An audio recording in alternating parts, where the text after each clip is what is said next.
halor ka jingkwa pajba ban penkan ri ano ekine gi barjala ki basa hate motor sa sisin pat jong une usnam arah hajar arab saw en khot jingalang ki deputy chief minister ka sarkar hak bay dei bat ka them motor bat kilapan pauru bahkane ke jingalang kan long ka jingalang ka basai so le se kumbaju i kala ban long ka jingalang ka bom poi se dai tang ban pen hun ya ka jing sngau jong ki babun kilabo ekane ka tarik nyau tarik jong pnai me pan pelong jeng alang biang hak bay dei bat kane ka them motor namar kumbaju i kajing pen pau kajing pen kan mau jong kine gi barjala kapen sngau kapen wanra biang ka jing sngau pher jaj ben ro hap deng u khasi bat kine gi jaj ben ro namar kajing sedang kadai kajing sedang jong ki. Right now, since you are calling them for 7 will it be the last meeting? It should be. You will know that day itself.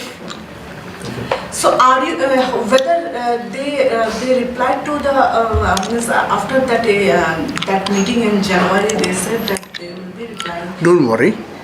We already called them on the 7th May, and that day you will be able to know everything.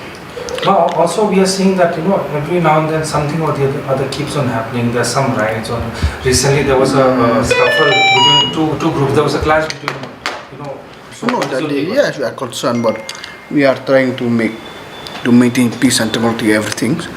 So as of now, even that is still, we have already informed the DC to take its own action from the district administration. Hopefully, it should not happen anymore.